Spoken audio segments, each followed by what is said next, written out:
नमस्कार, मैं हूं डॉक्टर राम किंकर। हाजिर हूं एमसीडी की राम कहानी को लेकर अपने सहयोगी दीपक बिष्ट के साथ। गजब है एमसीडी, अजब है एमसीडी, क्योंकि यहां पर दल बदल विरोधी कानून लागू नहीं होता, लिहाजा कपड़े की तरह पार्टी बदल रहे हैं नेता। जी हां, इतवार को बीजेपी में शामिल हुए और आज जब मैं ये एपिसोड बना रहा हूं तब गुरुवार है और गुरुवार को वही आम आदमी पार्टी में शामिल हो गए। पहले तस्वीर थी जो है बीजेपी के नेताओं के साथ जिसमें वीरेंद्र सचदेवा थे, और अब तस्वीर है मनीष सिसोदिया के साथ जिन्होंने आम आदमी पार्टी में दोबारा ज्वाइन कराई। इनका नाम है रामचंद्र और ये रामचंद्र नरेला से पार्षद हैं। और इससे पहले आपको बता दूं कि इतवार को रामचंद्र के साथ तकरीबन 5 लोग शामिल हुए थे और इसकी वजह से जो सेंट्रल जोन और नरेला जोन था वो जो है उसमें बीजेपी ने बढ़त हासिल कर ली थी।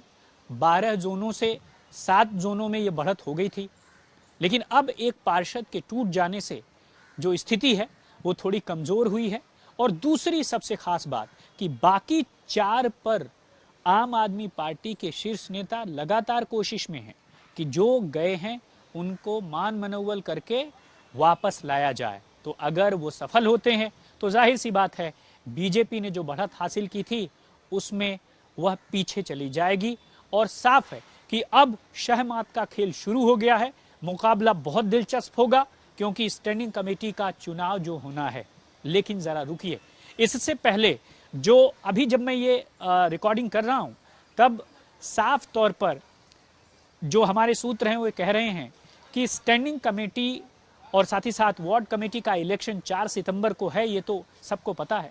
लेकिन इस इलेक्शन को रीशेड्यूल किया जाए, यानी आगे बढ़ाया जाए, टाला जाए, इसको लेकर के बाकायदा आम आदमी पार्टी हाई कोर्ट का रुख कर सकती है। और हमारे सूत्रों का कहना है कि इस बाबत एक पीआईएल भी दिल्ली हाई कोर्ट में लगा दी गई है।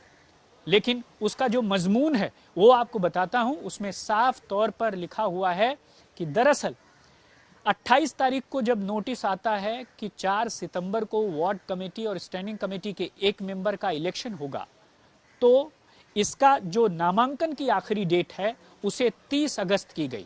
यानी 28 और 30 के बीच में एक दिन बचता है और उस एक दिन में कैसे होगा।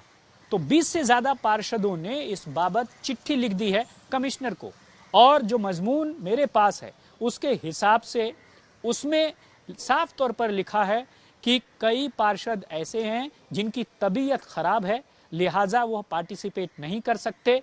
और जो एक दिन का समय दिया है या एक दिन का समय बचा है 28 और 30 के बीच में, दरअसल वो एक दिन का समय नहीं है बल्कि वो ब्लैक डे है। ये मैं नहीं कह रहा, बल्कि उस चिट्ठी में लिखा है ब्लैक डे ऑफ डेमोक्रेसी नाम दिया है। लिहाजा कहा गया है कि कमिश्नर इस मामले में कुछ करें। लेकिन अब अगर कमिश्नर को चिट्ठी लिखी दी गई है तो हाईकोर्ट जाने की क्या जरूरत थी। दिल्ली नगर निगम का एक्ट ये कहता है कि कमिश्नर ही इस पूरे मामले में सर्वे सर्वा है कि वह एक बार जब मेयर सिफारिश कर देती हैं तो वो इलेक्शन की तारीख वही बताते हैं। तो क्या कमिश्नर ये तारीख बदलेंगे या नहीं बदलेंगे? और अगर बदलते तो शायद कोर्ट जाने की नौबत नहीं आती, और अगर कोर्ट गए भी हैं तो साफ तौर पर कमिश्नर को लेटर लिख करके कोर्ट का रुख किया है। तो अब देखना यह है कि अगर मेरी खबर या मेरे सोर्स ये साफ तौर पर कह रहे हैं तो हाई कोर्ट में जाने के बाद क्या फिर वही स्थिति आ जाएगी जो 1.25 साल पहले हुई थी, और अब 1.25 साल बाद जब वार्ड कमेटी और स्टैंडिंग कमेटी के इलेक्शन की बात है तब इस तरह की चीजें। तो क्या स्टैंडिंग कमेटी या वार्ड कमेटी का इलेक्शन लटक जाएगा? कम से कम परिस्थितियां तो यही कहती हैं कि ये इलेक्शन लटकने वाला है। और इन सब के बीच शहमात का खेल लगातार जारी है। हर कोई अपने पार्षद को संभाल कर रखने और दूसरे के पार्षद को तोड़ने की कोशिश कर रहा है। यहाँ पर बहुत बड़ी राजनीति है, क्योंकि अमूमन दिल्ली नगर निगम में ऐसा बहुत आसानी से होता है, क्योंकि एक्ट में दिल्ली नगर निगम में जो कानून है, जो डिफेक्शन लॉ है, वो लागू ही नहीं होता। यानी कोई पार्टी अगर गुरुवार को आम आदमी पार्टी में आ जाता है, वही जिसने इतवार या रविवार को बीजेपी शामिल हुआ रहता है तो उसकी सदस्यता पर कोई फर्क नहीं पड़ता। लिहाजा लगातार और एपिसोड बनेंगे, क्योंकि एक एक करके समीकरण भी लगातार बदलेंगे। और अब यहां पर साफ तौर पर कमजोर कड़ियों पर नजर रख रही है आम आदमी पार्टी। तो अब क्या शहमात के खेल के बीच में अगला दाव बीजेपी चलेगी, इस पर भी नजर है, बताएंगे आपको। इस वीडियो में फिलहाल इतना ही, मुझे दीजिए इजाजत, धन्यवाद।